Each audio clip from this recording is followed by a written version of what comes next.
ঘরের মাটিতে একদিবসীয় মহিলা বিশ্বকাপে স্বপ্নের দৌড় অব্যাহত স্মৃতি মান্দানার। জোড়া অর্ধশতরানের পর এবার ঝড় ও শতরান নিউজিল্যান্ডের বিরুদ্ধে।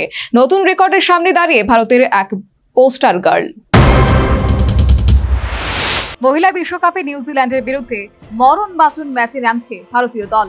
এই ম্যাচে জয়লাভ করতে পারলে ঘরের মাটিতে সেমিফাইনাল খেলার সুযোগ থাকবে ভারতীয় দলের, যার কারণে আত্মবিশ্বাস নিয়ে লড়াইতে মেতেছিল ভারতীয় মহিলারা। টসে জয়লাভ করে নিউজিল্যান্ডের অধিনায়ক সোফি ডিফাইন ভারতীয় দলকে ব্যাট করতে পাঠায়। সেখানে কিস্তিতে বাজিমাত করে ভারতীয় দুই ওপেনার প্রতিকার আরওয়াল এবং স্মৃতি মান্দানা। ওপেনিং জুটিতে সংগৃহীত হয় 212 রান, যা বর্তমান সময়ের মধ্যে ভারতীয় ওপেন জুটিতে সর্বোচ্চ রান। তবে 95 বলে 10টি 4 ও 6টি 6 মেরে 109 রান আউট হন স্মৃতি মান্দানা। যদিও প্রতিকা আরওয়াল 134 বলে সংগ্রহ করেন 122 রান। তবে ম্যাচের 48 ওভারে ভারতীয় দল 2 উইকেটে সংগ্রহ করে 329 রান।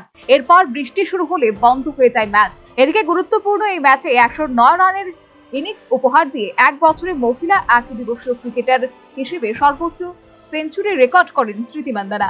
এর আগে অস্ট্রেলিয়ার বিরুদ্ধে 80 এবং ইংল্যান্ডের বিরুদ্ধে 88 রান করার পর নিউজিল্যান্ডের বিরুদ্ধে 100 রান এলো মান্দানার ব্যাট থেকে, যার কারণে মেয়েদের একদিবসীয় ক্রিকেটে 14টি সেঞ্চুরি করে তালিকায় দ্বিতীয় স্থানে উঠে এলেন স্মৃতি মান্দানা। যদিও 15টি সেঞ্চুরি করে তালিকার শীর্ষস্থানে রয়েছেন অস্ট্রেলিয়ার মেগ লিনিং, যার কারণে আশা করা যায় এবারের বিশ্বকাপে স্মৃতি মান্দানা এবং মেগ লিনিং এর মধ্যে লড়াই জমবে সর্বোচ্চ 100 রানের রেকর্ড ধরে রাখার জন্য।